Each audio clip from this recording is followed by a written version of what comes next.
All right, what I thought we'd do next is take a look at some applied problems related to the empirical rule and understanding the normal distribution. I've got two problems that I pulled from the Lean Six Sigma data analysis program.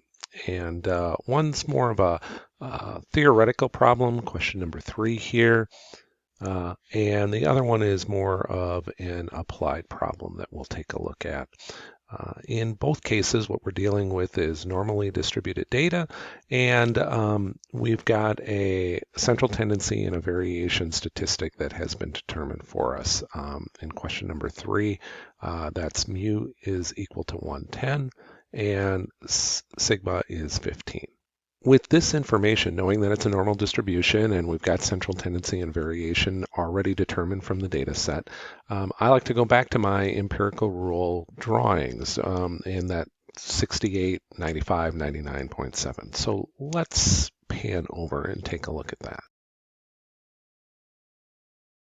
If you remember from earlier talks, we broke down the normal distribution and said that everything within plus or minus 1 standard deviation is going to equal 68% of your data set. Now, because of the rules of symmetry, what this really means is that on this side, we've got 34%. That's just 68 divided by 2 and 34 on the other side as well. We know that outside of 2 standard deviations, it's going to be equal to 95%. That means that this region that I'm coloring in green is equal to 95 minus 68. So 27% is the green region.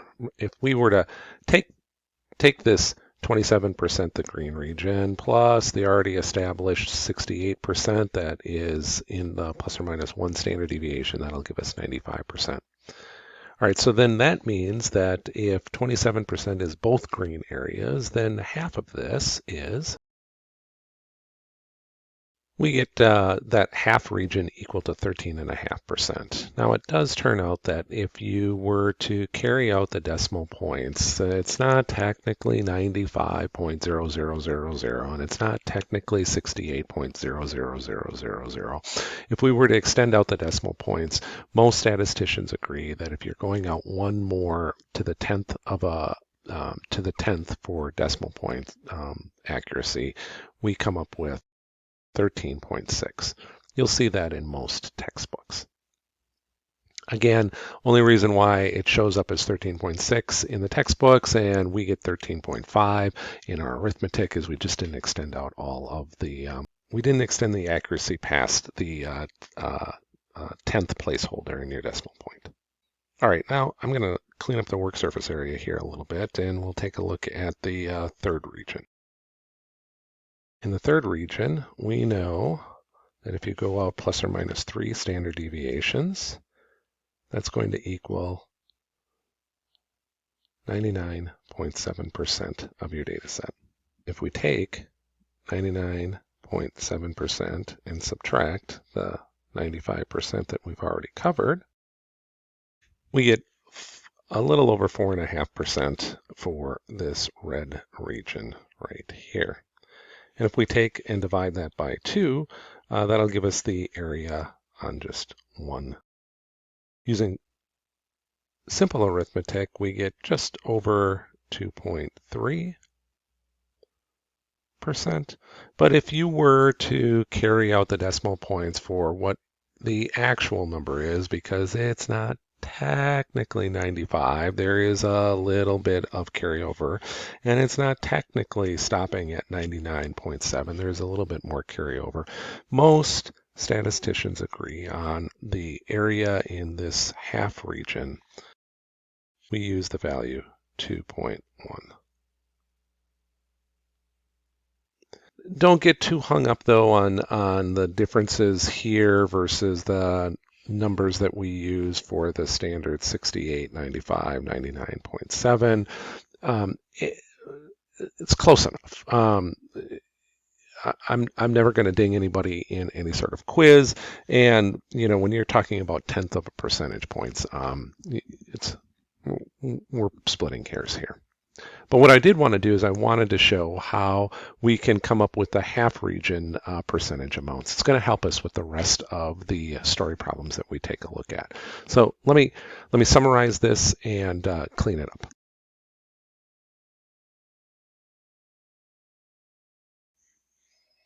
Okay, with that summarized information, now let's go back to our story problems. Okay, now with the screen cleaned up and our reference normal distribution empirical rule set aside over here that we can refer to, let's break down question number 3. Suppose you have a normal distribution with mu equal to 110 and sigma equal to 15. Now, how would you get this information? Well, you'd go out and collect some current state data. You'd do direct observation. You'd grab data from a historical database. You'd set up some sort of an experiment and collect this information, throw it into a data set, and highlight that data in Excel, press the mean button, press the standard deviation button, and you've got your information for you. Or you could take your entire data set, plot it out as a histogram, and you could eyeball what the mean and standard deviation was. In either case, we know we've got a normal distribution, so if I were going to sketch this out, it would look something like this. We know that the average is 110, so there's mu, and that's equal to 110. And standard deviation is 15. And from earlier videos and lectures, we know you can easily identify standard deviation visually by just identifying where the upside down bowl meets the sideways bowl, or the point of inflection that occurs on your bell-shaped curve, and that distance from that point of inflection to the mean is equal to 15. So if I were to drop this down, this would then be 125.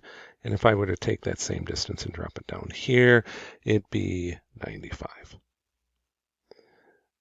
And so now the question is, well, let me clean it up here. Now the question is, what percentage of the values lie between the values 110 and 125? So 110 is right here. 125 is right here. We're looking for the percentage of data points in the red region. And from looking at our normal distribution earlier that we worked on, we can see that that's equal to 34%. So let me clean this up. All right, so we've got the first part of question number 3 done. The second part is, how about between 95 and 140? So we've got the region between 95 and 125 already determined. That's right here. But now we need to go out to try to identify how far out 140 is. I know that this distance out one standard deviation is 15. We have that from the problem itself. And if I take that same distance and add 15 more, so we have 15 here, we do 15 more, that's 30 plus 110. Well, hey, that's right at 140. So in the second question, or in the second part of problem 3, the region that we're looking for is this region right in here. And we know that that's going to be equal to 34%. We've calculated that earlier from the red region, plus now the sliver from the yellow region. So we've got 34% plus the yellow region, which we know from our drawing earlier is 13.6%. If you had a number a little bit less because you just used 68, 95, 99.7, that's fine too. You know, you're off by a tenth of a percentage point. It's not a big deal. But the total number that we'd be looking for here is 47.6%-ish. And in the last part of problem 3, it's asking for what about the region between 80 and 95. Same idea applies. This was 15, a distance of 15 from 110 to get to 95. Let's go 15 further down. That gets us to 80. And so we're looking for everything in this blue region. Oh, I'm sorry. Let me step back. I misread it here. It's not everything between 80 and 110. It's everything between 80 and 95. So let me clean up my mistake here. All right, I cleaned it up here. Wasn't reading close enough. We're looking for the region between 80 and 95. That is this region right in here. And that's actually pretty easy for us to figure out based upon our drawing earlier. That's just going to be 13.6. Now, let's take a look at the question number 4.